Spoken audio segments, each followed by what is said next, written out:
प्रभु श्री राम के चरणों में चरण बंदन करते हुए श्री रामचरितमानस दोहा क्रमांक 4 से आगे चलते हैं। आप सबका आशीर्वाद चाहते हैं। आशीर्वाद स्वरूप मुझे आप सब्सक्राइब करें, लाइक करें और कमेंट्स करें।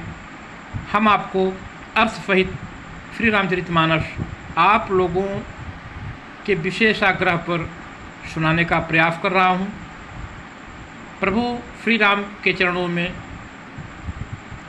इस शेष को सादर नवाते हुए हम आगे बढ़ते हैं। तो मैं अपनी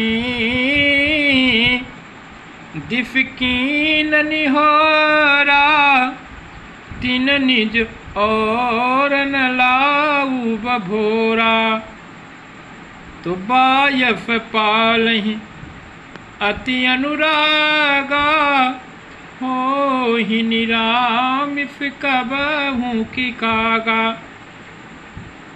मैंने अपनी ओर से विनती की है, परंतु वे अपनी ओर से कभी नहीं चूकेंगे।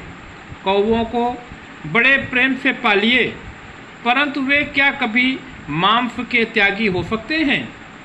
तो बंदहूँ संत अफजन चरना, दुख प्रद उभय बीच कछु भरना। पिछुरत एक प्राण हरि लेहि, मिलत एक दुख दारुण देहि। अब मैं संत और असंत दोनों के चरणों की वंदना करता हूँ। दोनों ही दुख देने वाले हैं, परंतु उनमें कुछ अंतर कहा गया है। वह अंतर यह है कि एक अर्थात संत जो बिछुड़ते समय प्राण हर लेते हैं, और दूसरे अर्थात असंत मिलते हैं तब दारुण दुख देते हैं। अर्थात संतों का बिछुड़ना मरने के समान दुखदायी होता है, और असंतों का मिलना तो उपजहि एक संग जग माही, जलज जोग जिम बिनु गुल गाही। तो सुधा सुरा शम साधु असाधु, जनक एक जग जलधि अगाधु। दोनों अर्थात संत और असंत जगत में एक साथ पैदा होते हैं, पर एक साथ पैदा होने वाले कमल और जोंक की तरह उनके गुण अलग अलग होते हैं। अर्थात कमल दर्शन और स्पर्श से सुख देता है, किंतु जोंक शरीर का स्पर्श पाते ही रक्त चूसने लगती है। साधु अमृत के समान अर्थात मृत्यु रूपी संसार से उबार लेने वाला, और असाधु मदिरा के समान अर्थात मोह प्रसाद और जड़ता उत्पन्न करने वाला है। दोनों को उत्पन्न करने वाला जगत रूपी अगाध समुद्र एक ही है। शास्त्रों में समुद्र मंथन से ही अमृत और मदिरा दोनों की उत्पत्ति बताई गई है। तो भल अनुभल निज निज कर तूती, लहत फुजफ परलोक विभूति। फुधा फुधा कर सुर फरिफाधु, गरल अनल कलिमल फर व्याधु। तो गुण अवगुण जानत सब कोई, जो जही भावनी कहते ही होई। भले और बुरे अपनी अपनी करनी के अनुसार सुंदर यश और अपयश की संपत्ति पाते हैं।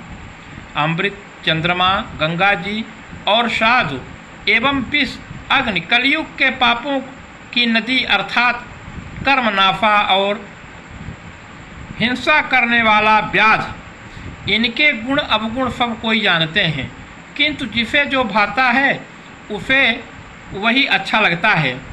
भलो भलाई पे लहै, लहै निचाई नीच, सुधा फराही अमरता, गरल फराही अमीच।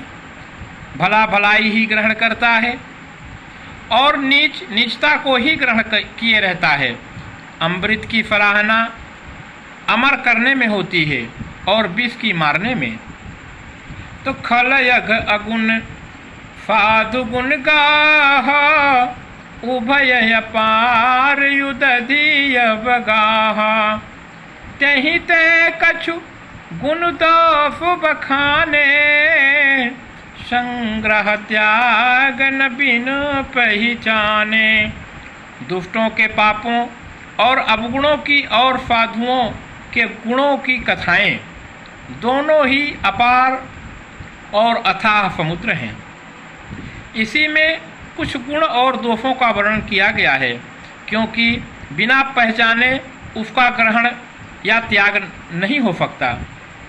तो भले उपोच सब विधि उपजाए, गनि गुण दोष वेद भी लगाए। तो करहि वेद इतिहास पुराना, विधि प्रपंच गुण अब गुण फाना। भले बुरे सभी ब्रह्मा के पैदा किए हुए हैं, पर गुण और दोषों को विचार कर वेदों ने उनको अलग अलग कर दिया है। वेद, इतिहास और पुराण कहते हैं कि ब्रह्मा की यह सृष्टि गुण अवगुणों से फनी हुई है। तो दुख सुख पाप पुण्य दिन राति, साधु असाधु सुजाति कुजाति। दानव देव ऊंच यरु नीचू, अमीय सुजीवन माहुर मीचू।